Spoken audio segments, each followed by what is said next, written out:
The Blue Jays offseason just got very real, very fast. We've got breaking news from one of the most respected insiders in baseball, and if what he's saying is accurate, Toronto might be about to land the biggest fish on the free agent market. Plus, we've got qualifying offer decisions, Rule 5 draft protection moves, and a whole lot more to unpack. Let's dive right in. So the big news comes from Jeff Passan, and if you don't know who that is, he's basically the gold standard for MLB insiders. Unlike some of his competitors who thrive on speculation and clickbait, Passan is articulate, accurate, and always seems to have his finger on the pulse of what's actually happening around the league. He doesn't do the muckraking nonsense. When Passan reports something, you pay attention. Today, Passan was on ESPN talking about the hot stove season, and he dropped an absolute bombshell regarding the Toronto Blue Jays. According to Passan, the Blue Jays are being considered the favorite by other executives to land Kyle Tucker. Not just interested, not just in the mix, the favorite. Coming off their first World Series appearance in 3 decades, Toronto has no plans of slowing down, and they're apparently going all in on the 28-year-old superstar outfielder. This is massive for several reasons. First, Kyle Tucker is one of the elite bats in baseball even after an injury-riddled season last year. He's a left-handed power threat, which is exactly what this lineup needs. He plays excellent defense. He's got an incredible work ethic and character. Everything about him screams Blue Jays fit. And apparently the front office agrees because they're making a serious push. What makes this even more credible is that Passan wasn't out here reporting on Shohei Ohtani flight tracker nonsense or speculating about Juan Soto visits. He reports facts, negotiations that are actually happening, legitimate interest from both sides. For him to come out and say the Blue Jays are considered the favorite, that means something real is going on behind the scenes. And here's a fun little nugget.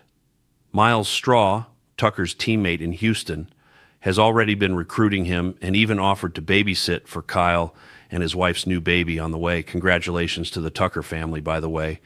But that kind of personal connection, that camaraderie and chemistry, it matters. Players talk to each other. They influence decisions. And if guys in the clubhouse are already recruiting Tucker, that's a great sign. Now, let's shift gears and talk about the qualifying offer deadline because a lot happened today. Bo Bichette officially declined his qualifying offer from the Blue Jays. That $21.4 million one-year deal is off the table, which means Bo is officially a free agent. This was expected. Nobody thought he was going to take that deal. But it also means that if Bo signs elsewhere, the Blue Jays will receive draft pick compensation, which is at least some consolation prize if they can't bring him back. Bo wasn't the only one who declined. Kyle Tucker declined his qualifying offer from Houston. So did Kyle Schwarber, Framber Valdez, Dylan Cease, Ranger Suarez, Edwin Diaz, Zach Gallen, and Michael King. All of these guys are now full free agents, and the teams they came from will get draft compensation if they sign elsewhere. That's just how the system works, and it's designed to give teams something back when they lose their top talent. But here's where it gets interesting. Some players actually accepted their qualifying offers, and these are guys betting on themselves. Trent Grisham took his qualifying offer and will stay with the Yankees for 1 more year. Gleyber Torres is staying with the Tigers. Brandon Woodruff is returning to the Brewers. And Shota Imanaga accepted his qualifying offer as well.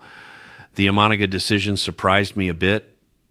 I thought he'd go out and test free agency after the season he had. He was legitimately one of the better pitchers in baseball last year, and I would have opened up the checkbook to try and bring him to Toronto if he hit the market. But he saw that $21 million guaranteed payday and decided to run it back for another year.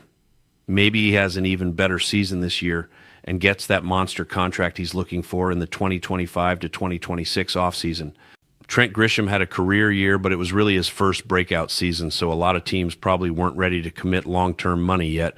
Taking the qualifying offer lets him prove it wasn't a fluke and potentially earn an even bigger deal next year. Same logic applies to Gleyber Torres. And Brandon Woodruff, honestly, I'm happy for him. He's been a Brewer his entire career, and it just feels right that he gets another year to bounce back and earn that big payday down the road. Now, another big move today was the Rule 5 draft protection deadline. The Blue Jays added Ricky Tiedemann to their 40-man roster to protect him from the Rule 5 draft. If you're not familiar with how this works, the Rule 5 draft exists to prevent teams from hoarding elite talent in their minor league systems forever without giving them a shot at the majors. It's how the Blue Jays got George Bell back in the day, and Bell went on to become an MVP. So this process has real historical significance for this franchise. Tiedemann is the Blue Jays' number 4 prospect in their entire system. He was skyrocketing through the minors before he needed Tommy John surgery this past July. He's currently recovering and probably won't be ready for even a bullpen role until late in the season, which actually might time out perfectly.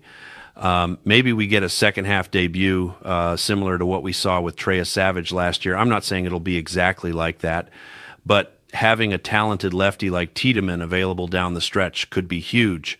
By adding him to the 40-man roster now, the Blue Jays protect him from being claimed by another team. And once he's eligible, they can just place him on the 60-day injured list to free up a roster spot temporarily.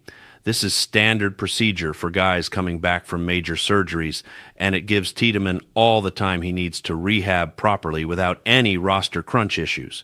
People bounce back from Tommy John surgery incredibly well these days. The medical advancements, the rehab protocols, they're light years ahead of where they were even 10 years ago.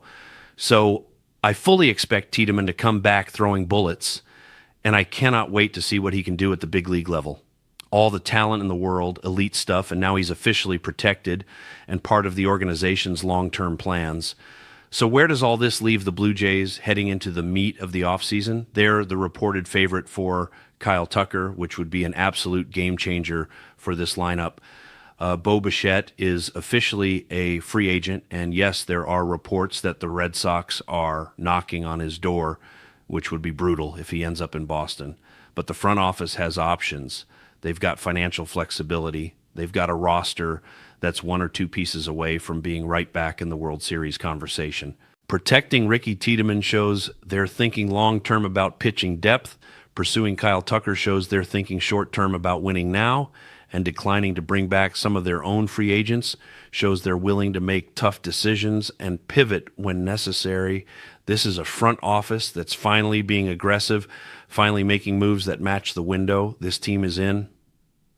We're a long way from the end of this offseason. Things are just getting started. There's going to be plenty more news, plenty more rumors, and hopefully plenty more signings. Make sure you're subscribed because we're going to be covering every single development as it happens. The Blue Jays are building something special here, and if they can land Kyle Tucker, this roster is going to be absolutely loaded. Let's go Blue Jays.